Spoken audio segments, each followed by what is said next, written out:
గణాధిపతయే నమః. ఓం గురుభ్యో నమః. ఓం శ్రీమాత్రే నమః.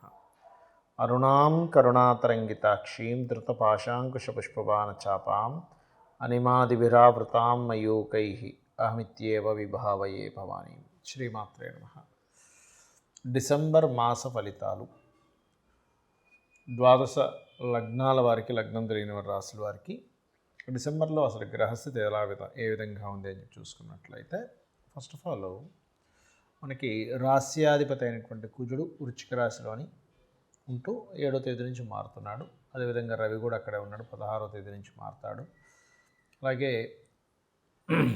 శుక్రుడు మరియు బుధుడు తులారాశిలో ఉంటూ అదే 7వ తేదీ వృశ్చికంలోకి వస్తున్నాడు. ఇక సింహరాశిలో కేతువు, కుంభరాశిలో రాహువు, మీనంలో శని, గురువు వచ్చేసి చూసుకున్నట్లయితే మిథునంలోకి ఎంటర్ అవుతున్నాడు, వక్రించుకుంటే వెనక్కి వచ్చి. ఈ యొక్క గ్రహస్థితిని అనుసరించి అయితే ఈ 6వ తేదీ ఎంటర్ అవుతున్నాడు ఆయన. ద్వాదశ లగ్నముల వారికి, లగ్నం తెలియని రాశుల వారికి ఏ విధంగా ఉండబోతుంది, ఏ విషయాల పట్ల జాగ్రత్త తీసుకోవాలనేటువంటి అంశాలు ఒక్కొక్కటిగా తెలుసుకుందాం. అయితే ఈ విషయాలు చెప్తుంది నేనైనప్పటికీ కూడా చెప్పిస్తుంది సాక్షాత్ లలిత అమ్మవారిగా చెప్పిస్తుందనే భావంతో తెలుసుకుందాం. సింహం వారి కనుక చూసుకున్నట్లయితే మీ యొక్క లగ్నాధిపతి చతుర్థ భావంలో ఉన్నాడు. ఏదైనా రీసెర్చ్ రిలేటెడ్ నిగూఢమైనటువంటి విషయాలు ఇటువంటివి మీరు చదవడం జరుగుతూ ఉంటుంది. అదేవిధంగా కొద్దిగా కొత్త వ్యక్తులు, ముఖ్యంగా మీకు బిజినెస్ లైన్లో ఉండేటువంటి వ్యక్తులు కొంతమంది పరిచయం అవుతారు. అదేవిధంగా కొంత భూ సంబంధించినటువంటి వ్యవహారాలకు సంబంధించిన విషయంలో చిన్న చిన్న ఘర్షణలు మళ్ళీ మీ భూమికి రావడము ఇటువంటివి బలంగా చూపిస్తున్నాయి. తల్లిగారి విషయంలోని అదేవిధంగా అంటే తల్లిగారి విషయంలో కొంచెం, తల్లిగారి ఆస్తి విషయంలో కావచ్చు, తల్లిగారి విషయంలో కావచ్చు, కొంచెం తెలియని ఒక స్ట్రెస్ అయితే మీకు ఉంటూ ఉంటుంది. ఇక అదేవిధంగా గమనించినట్లయితే వివాహ సంబంధాలు, విదేశీ సంబంధాలు కుదురుతాయి అనేటువంటిది చూపిస్తుంది. అష్టమ శని నడుస్తున్నందుకు కొన్ని నిందలు, అనవసరంగా కొన్ని విషయాలు మీరు ఇబ్బంది పడడం ఇటువంటివన్నీ కూడా గోచరిస్తున్నాయి. అలాగే దశమ స్థానాధిపతి ఎవరైతే సింహలగ్నానికి కానీ సింహరాశికి కానీ శుక్రుడు 4వ స్థానంలో ఉంటున్నాడో, వర్క్ ఫ్రమ్ హోమ్ అంటే ఇంటి నుంచే ఏదైనా జాబ్ చేయడము, లేదా మీ యొక్క జీవిత భాగస్వామికి విదేశీ సంబంధంగా ఉద్యోగ అవకాశాలు రావడము, కాస్త ఆ లగ్నంలో కేతు ఉన్నందుకు కొంత దేవతా సంబంధించినటువంటి ఆరాధన చేయడము, మరియు అలాగే స్పిరిచువల్ లైన్లోకి ఎక్కువగా వెళ్ళడము, ముఖ్యంగా ఉదయం నిద్రలేచిన వెంటనే కాస్త ధ్యానం చేస్తూ ఉండండి. తద్వారా మీకు భూమి మూలంగా రావాల్సిన ధనం రావడము, అందులో ముఖ్యంగా రియల్ ఎస్టేట్ రంగాల వారికి 7వ తేదీ తర్వాత నుంచి కొంత అనుకూలత అనేటువంటిది చూపిస్తుంది. ఇక మీరు నిత్యము చేయవలసిన దేవతారాధన కూడా స్కందుణ్ణి, దత్తాత్రేయుని ఎక్కువగా ఆరాధించండి. నిత్యము ఉదయం లేచిన వెంటనే కాస్త గణపతిని ధ్యానం చేయండి. తద్వారా మీరు ఏదైతే డైలీ లైఫ్లో కొన్ని పనులు ఉంటాయో, ఆటంకాలు ఏవైతే ఉంటాయో ఆ యొక్క ఆటంకాలు ఖచ్చితంగా తొలగిపోవడం జరుగుతుంది. చాలామంది నన్ను అడుగుతున్న విషయం ఏంటంటే, మీరు గోచార ఫలితాలు చెప్తున్నారు, ఈ గోచార ఫలితాలు కాకుండా మనం వార ఫలితాలని, మాస ఫలితాలు చెప్పుకుంటూ ఉంటాం కదా, అసలు పర్సనల్ చార్ట్ మూలంగా ఎటువంటి జాగ్రత్తలు తీసుకోవచ్చు, ఎటువంటి విషయాలు తెలుసుకోవచ్చు అని నన్ను చాలామంది అడుగుతున్నారు.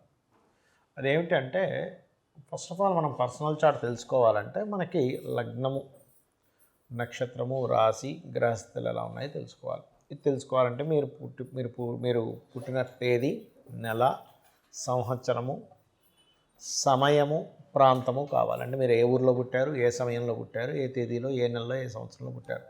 దానివలన మీ యొక్క గ్రహస్థితి అంటే మీరు పుట్టినప్పుడు ఉండే లగ్నం నుంచి గ్రహాలు ఎక్కడెక్కడ ఉన్నాయి, మనం పూర్వజంలో చేసుకున్న కర్మల మూలంగా ఆ గ్రహాలు అక్కడ స్థితి పొంది ఉంటాయి.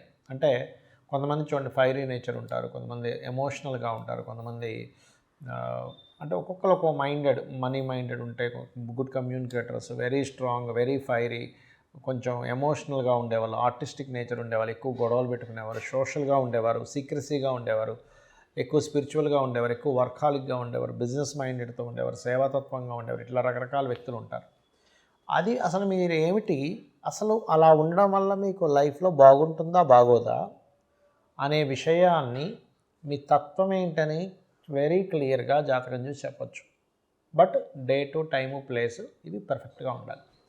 దానివల్ల ఎక్కడ డ్రాబ్యాక్ అవుతుంది, నేను ఏం చేస్తే బాగుంటుందని తెలుస్తుంది. ఇక రెండో పాయింట్ ఏంటంటే ఇక్కడ మీ ధనం, ఈ ధన సంబంధించిన విషయాల్లో చాలామంది చూడండి ఏదో చదువుతారు, ఎక్కడికో వెళ్తారు, అది వర్కౌట్ అవ్వదు, లైఫ్లో చాలా సంవత్సరాలు వేస్ట్ అయిపోతుంది. అసలు ఎందులో బిజినెస్ చేస్తే ఇప్పుడు ధనభావాధిపతి ఎవరయ్యారు, అది మెడికలా, ఇంజనీరింగా, లేకపోతే ఫుడ్ రిలేటెడ్ సంబంధించిందా, ట్రాన్స్పోర్టింగ్ రిలేటెడా, రీసెర్చ్ రిలేటెడా, స్కూల్స్ పెట్టుకోవాలా, కాలేజెస్ పెట్టుకోవాలా, లేకపోతే ఓన్గా చేసుకోవాలా, జాబ్ చేయాలా, లేదా ఇక్కడ చేయాలా, వేరే దగ్గరికి వెళ్తే బాగుంటుందా, విదేశాలకు వెళ్తే బాగుంటుంది, ఇవన్నీ కూడా మీ ధనాధిపతి చెప్పేస్తాడు.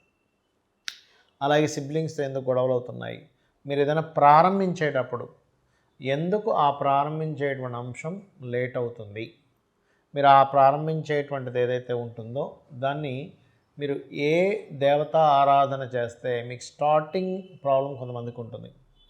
అలాగే మీరు ఏ డైరెక్షన్లో ఉండే గృహంలో, అంటే మెయిన్ డోర్ ఎక్కడుంటే, మీరు ఎటువంటి దాంట్లో ఉంటే అది మీకు, ఎందుకంటే వాస్తు మనకు కొంత సపోర్ట్ చేయాలి.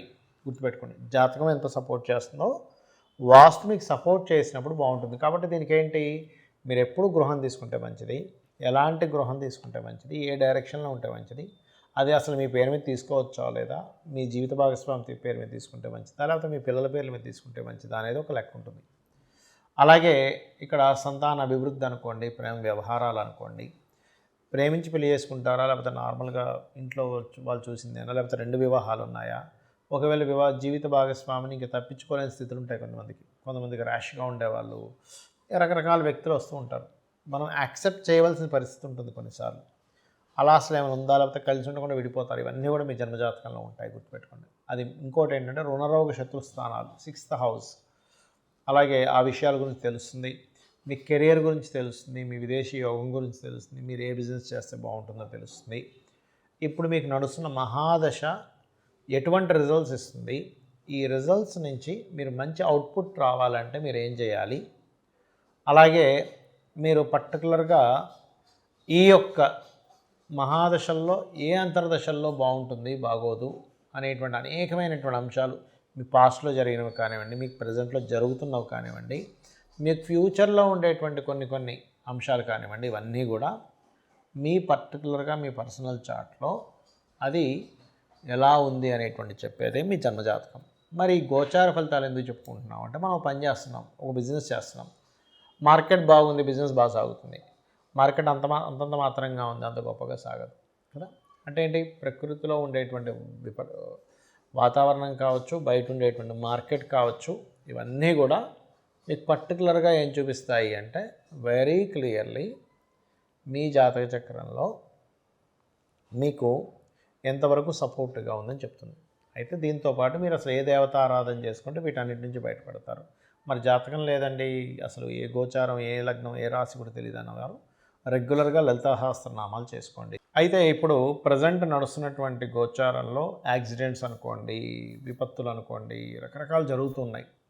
దీని నుంచి ఎవరికి ఎటువంటి ఇబ్బంది కలగకుండా ఉండాలి, లైఫ్లో బాగుండాలి అంటే మీరు చేయవలసింది ఏమిటి అంటే, సింపుల్గా ఏం లేదు, మీరు గుర్తుపెట్టుకోండి, మీ యొక్క ఇంటికి దగ్గరలో ఏదైనా ఆలయం ఉంటే రెగ్యులర్గా వెళ్ళడము, శని, రాహు, కుజ, గురు, ఈ 4 గ్రహాలు గుర్తుపెట్టుకోండి, ఈ 4 గ్రహాల దగ్గర దీపారాధన చేయండి.